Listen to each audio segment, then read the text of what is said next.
नमस्कार विद्यार्थी मित्रांनो, पाठीमागच्या तासाला आपण मेजरमेंट ऑफ प्रॉपर्टीज हा टॉपिक आपण अभ्यासलेला आहे. आज आपण अनसर्टेनिटी इन द मेजरमेंट हा मुद्दा आपण अभ्यासणार आहोत. तर अनसर्टेनिटी इन द मेजरमेंट हे नेमकं काय आहे? तर बऱ्याच वेळा केमिस्ट्री लॅबोरेटरीमध्ये आपण वेगवेगळ्या क्वांटिटीचं मेजरमेंट करत असताना त्या क्वांटिटीच्या बाबतीमध्ये आपल्याला दोन प्रकारचे डेटा उपलब्ध होतात.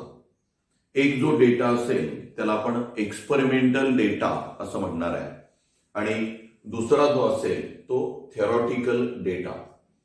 तर एक्सपेरिमेंटल जो डेटा असेल तो आपल्याला एक व्हॅल्यू देतो की ज्याला आपण एक्सपेरिमेंटल व्हॅल्यू असं म्हणणार आहे आणि जो थेरॉटिकल डेटा त्याच्यामधून मिळणारी जी व्हॅल्यू असेल त्याला आपण थेरॉटिकल व्हॅल्यू असं म्हणणार आहे. आता आपली अपेक्षा अशी आहे की जर हे मोजमाप एकाच क्वांटिटीच्या बाबतीमध्ये केलं गेलेलं असेल तर ही एक्सपेरिमेंटल व्हॅल्यू आणि थेरॉटिकल व्हॅल्यू या दोन्हीही व्हॅल्यू सारख्याच असायला पाहिजेत. पण बऱ्याच वेळा ऑब्झर्वेशन असं येतं की या एक्सपेरिमेंटल व्हॅल्यूमध्ये आणि थेरॉटिकल व्हॅल्यूमध्ये थोडी तफावत आपल्याला दिसून येते.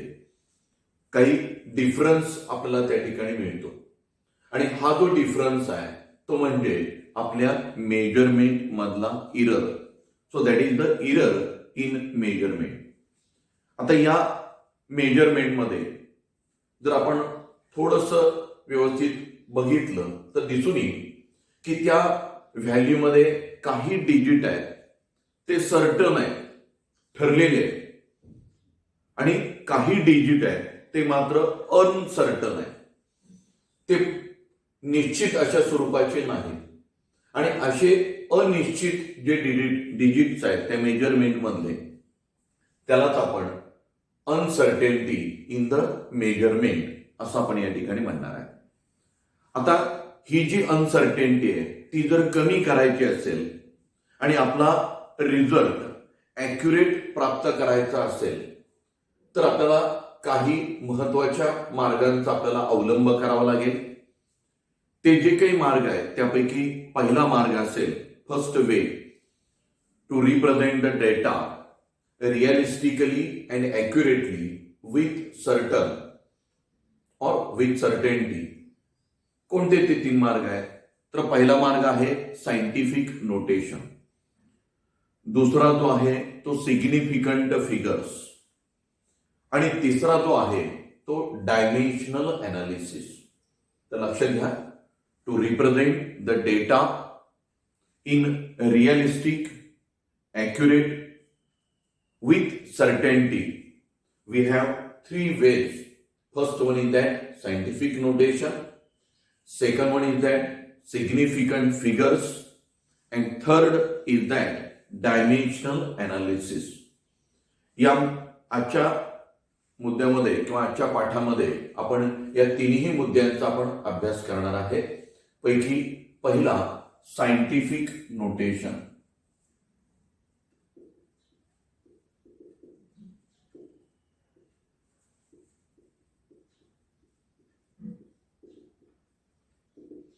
तर सायंटिफिक नोटेशन म्हणजे काय? तर आपल्याला माहिती आहे की chemistry is the study of atoms and molecules.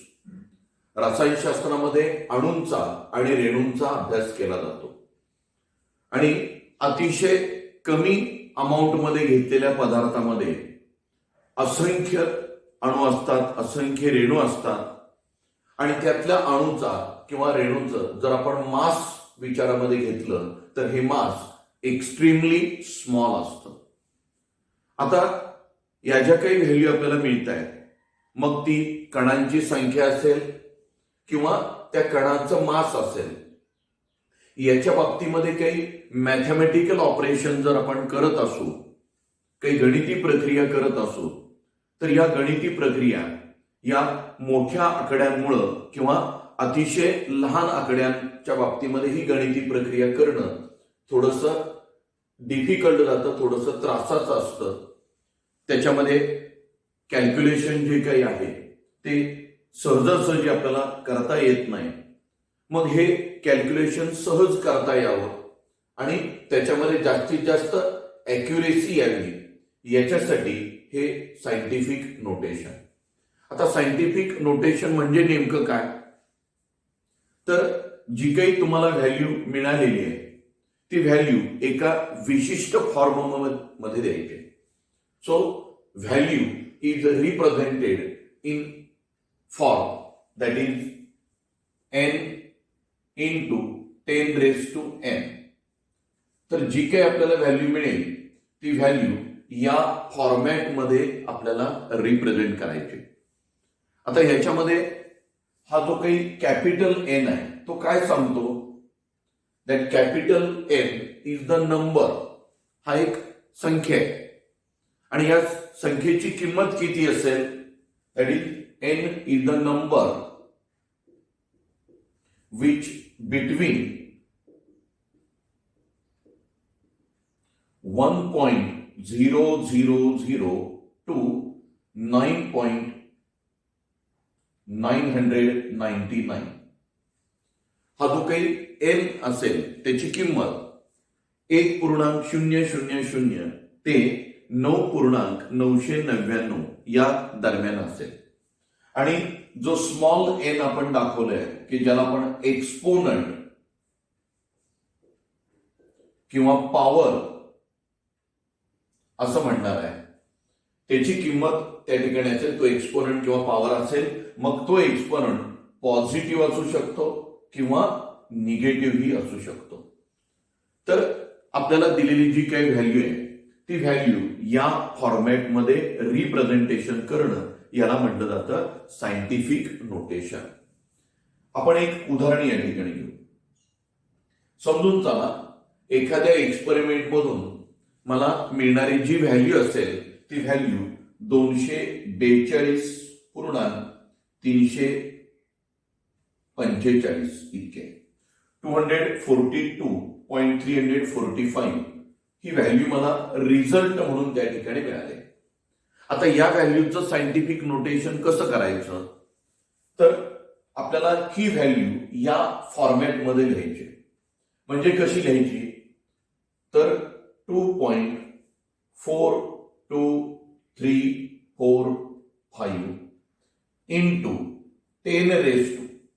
आता हा जो काही आकडा किंवा ही जी काही संख्या आपल्याला दिली आहे ती संख्या आपण या फॉर्मॅटमध्ये लिहिली. That 2.42345 is in between 1.000 to 9.999. So this value is in between these. Now 10 raised to. आता 10च्या डोक्यावरती जी व्हॅल्यू आपण लिहिणार आहे त्याला आपण एक्सपोनंट किंवा पॉवर असं संबोधलंय. ही पॉवर किती असते, किती लिहायची? तर हा डेसिमल पॉइंट तुम्ही लेफ्ट साइडला शिफ्ट करताय का राईट साइडला शिफ्ट करताय? जर तुम्ही तो डेसिमल पॉइंट लेफ्ट साइडला शिफ्ट करत असाल तर 10 ची पॉवर वाढत वाढत जाते. आणि हा जर डेसिमल पॉइंट तुम्ही राईट साइडला शिफ्ट करत जात असाल तर 10 ची जी काही पॉवर आहे, जो एक्सपोनंट आहे, तो कमी कमी होत जाणार आहे. आता या ठिकाणी डेसिमल पॉइंट मी जर 2 घरं लेफ्ट साइडला सरकवत असेल, if this decimal point is shifted two position left, then the power of 10 is 2. 10चा जो काही एक्सपोनंट असणार आहे, पॉवर असणार आहे, ती 2 असणार आहे. As we shift this decimal point two position left from its original position. लक्षात आलंय? तर हा डेसिमल पॉइंट तुम्ही लेफ्ट साइडला सरकवताय का राईट साइडला सरकवताय आणि किती घरांनी सरकवताय? जर तो लेफ्ट साइडला सरकवत असेल तर 10 ची पॉवर वाढत जाणार आहे. जर तो राईट साइडला सरकवत असाल तर 10 ची पॉवर कमी होत जाणार आहे. आणि किती पोझिशननं सरकवताय तेवढ्यानं त्या 10 ची पॉवर वाढली जाणार आहे किंवा कमी होणार आहे. एक उदाहरण इथं तुम्हाला या पद्धतीने दिले. अजून एक उदाहरण आपण या ठिकाणी बघू. समजून चला, माझ्याकडे दुसरी एक व्हॅल्यू आहे की अतिशय लहान आहे, 0.0000555.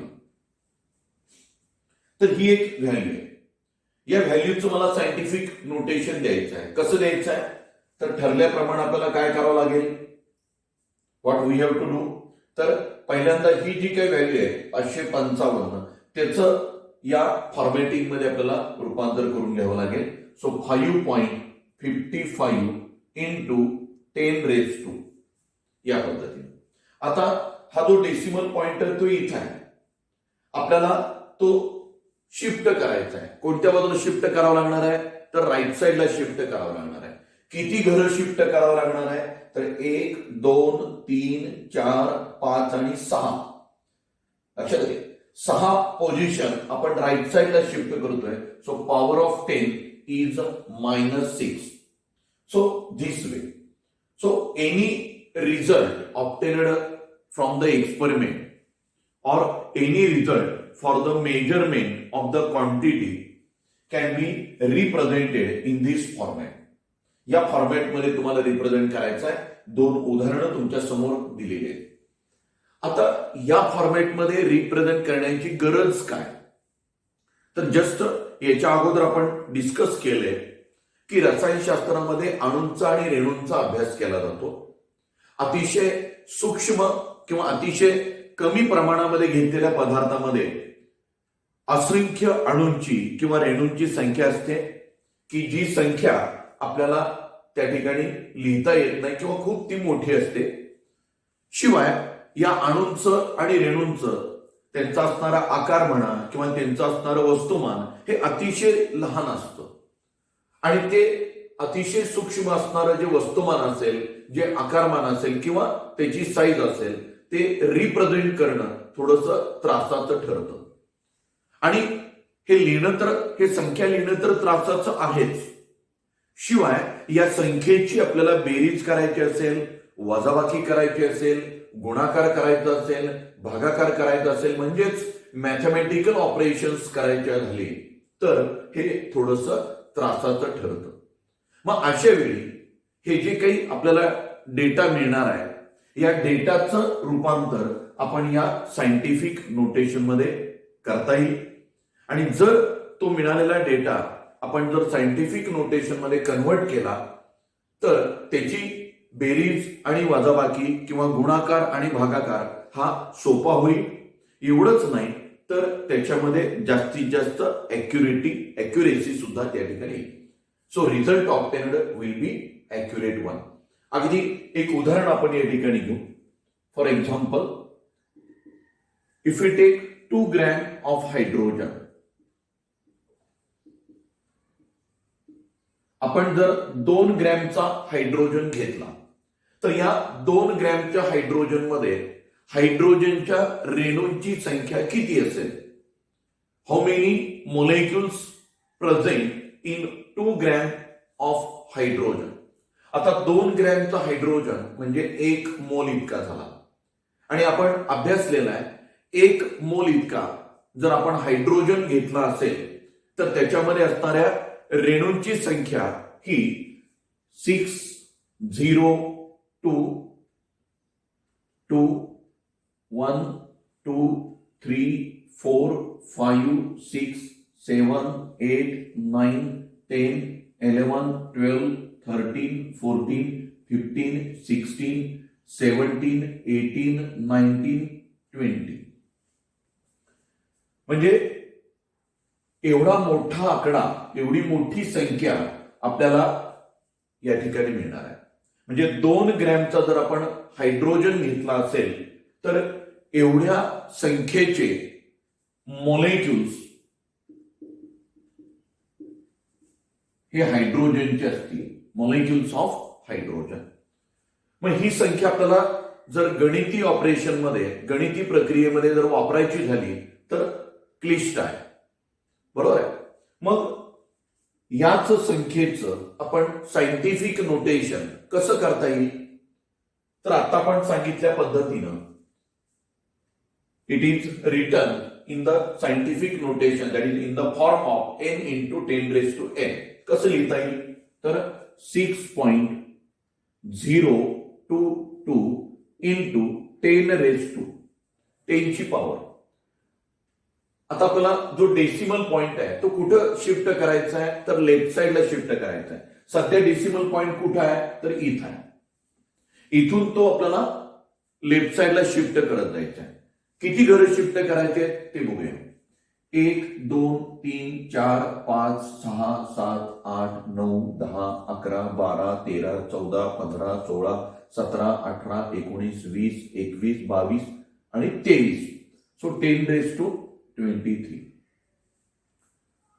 So we have to shift that decimal point 23 positions left, and because of that the power of 10 is 23. So in scientific notation this value can be represented as, so 6.022 into 10 raised to 23 molecules of hydrogen. If we take some another example, suppose that mass of hydrogen atom,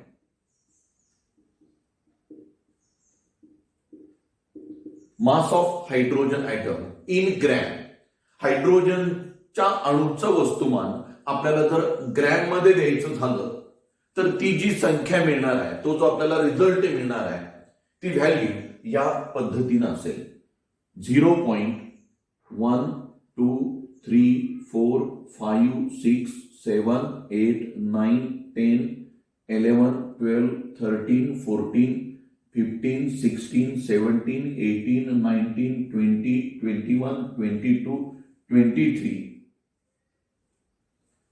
and like this. So he got this value. So mass of hydrogen is extremely small, that is in gram. So this value can also be written in scientific notation. आता ही value आपल्याला scientific notation मध्ये लिहायची आहे. कशी लिहिणार? So 1.66 into 10 raise two. आता आपल्याला काय करायचंय, तर हा जो डेसिमल पॉइंट आहे तो डेसिमल पॉइंट आपल्याला राईट साइडला शिफ्ट करायचा आहे. पहिल्या उदाहरणामध्ये आपण लेफ्ट साइडला शिफ्ट करा. आता या दुसऱ्या उदाहरणामध्ये आपण राईट साइडला शिफ्ट करणार आहे. आणि आपल्याला माहिती आहे जर डेसिमल पॉइंट राईट साइडला शिफ्ट करत असाल तर 10 ची पॉवर कमी होते. मग किती पोझिशन आपण सरकवणार आहे, तर 1 2 3 4 5 6 7 8 9 10 11 12 13 14 15 16 17 18 19 20 21 22 23 आणि 24. So -24. So this is the scientific notation for the mass of hydrogen. तर या पद्धतीनं कितीही मोठा आकडा असेल, कितीही मोठी संख्या असेल, कितीही सूक्ष्म संख्या असेल, ती मोठी संख्या असेल किंवा ती अतिशय लहान संख्या असेल, त्याचं रूपांतर सायंटिफिक नोटेशन मध्ये आपल्याला करता येईल. आणि सायंटिफिक नोटेशन मध्ये रूपांतरण केल्यानंतर त्याचं जे मॅथमॅटिकल ऑपरेशन आहे ते आपल्याला इझी होईल.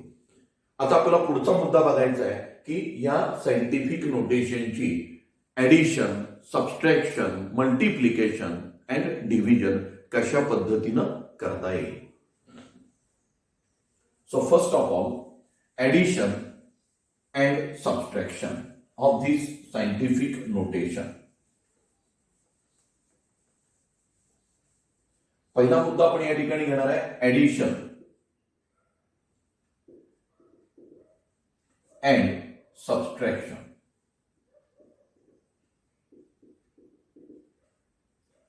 Addition and subtraction of the scientific notation.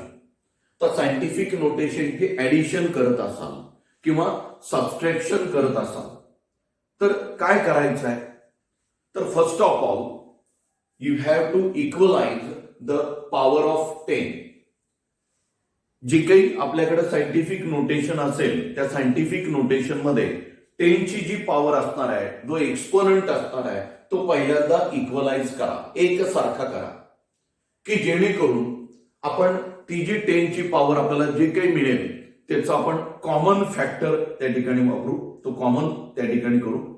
आणि राहिलेली जी काही मिळालेली संख्या असेल त्याची बेरीज किंवा वजाबाकी आपल्याला करता येईल. तर सगळ्यात महत्वाची बाब अशी आहे की या ठिकाणी आपल्याला काय करायचं आहे, तर power of the 10 that is the exponent is to be equalize, तो इक्वलाइज करायचा आहे. आणि 10 ची पॉवर इक्वलाइज केल्याशिवाय आपल्याला बेरीज किंवा वजाबाकी या ठिकाणी करता येणार नाही. एक उदाहरण आपण त्या ठिकाणी घेऊ. समजून चला 1.11 गुणिले 10⁻² ही संख्या आहे. आणि दुसरी जी संख्या आहे की ज्याची आपण बेरीज करणार आहे ती संख्या असेल 2.512 गुणिले 10⁻³ so 1.11 into 10⁻² plus 2.512 into 10⁻³. So we are going to add these two. या दोन्हीचं आपल्याला ऍडिशन करायचं आहे.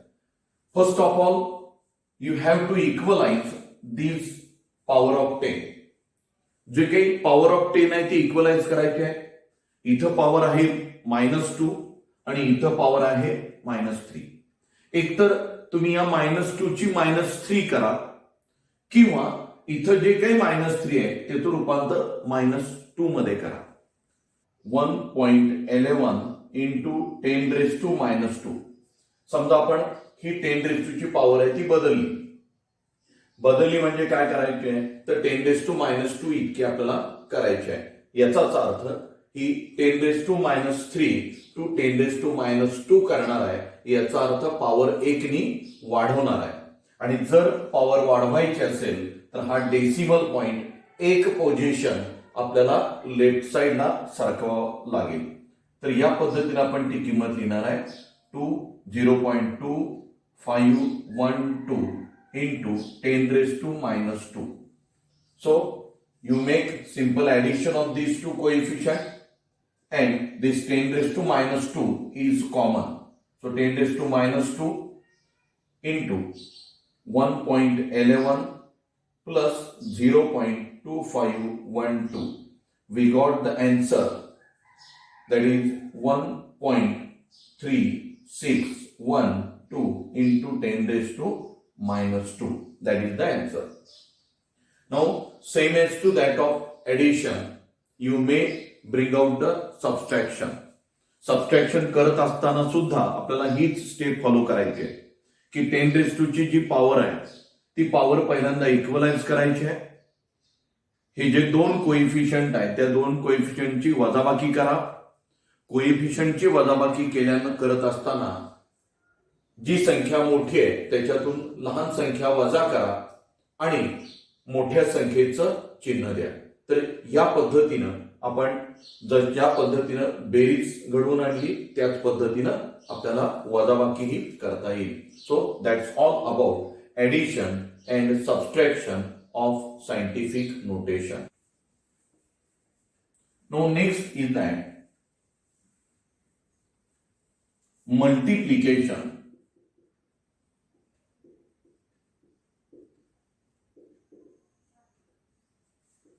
and division. तर मल्टिप्लिकेशन अँड डिव्हिजन कसं करणार आहे, गुणाकार आणि भागाकार आपल्याला करायचं आहे. तर हा गुणाकार आणि भागाकार करत असताना सायंटिफिक नोटेशनच्या बाबतीमध्ये काय करणार आहे, तर जो कोइफिशियंट आहे त्या कोइफिशियंटचं मल्टिप्लिकेशन किंवा डिव्हायडेशन करा आणि जे 10⁻² ची पॉवर आहे जर तुम्ही मल्टिप्लिकेशन करत असाल तर 10⁻² च्या पॉवरची बेरीज करा आणि जर डिव्हिजन करत असाल तर 10⁻² च्या पॉवरची सबट्रॅक्शन करा. एक एक्झाम्पल आपण त्या ठिकाणी घेऊ. समजून चला 1.11 into 10⁻² into 5.0 into 10⁻³ So we are going to find out the answer of these two. Suppose that we are going to bring out multiplication. समजा आपण मल्टिप्लिकेशन करत असेल तर कशा पद्धतीनं करणार आहे, तर हे जी संख्या आहे याला आपण म्हणणार आहे coefficient. Take the product of the coefficient 1.11 into 5.0 into 10 raised to.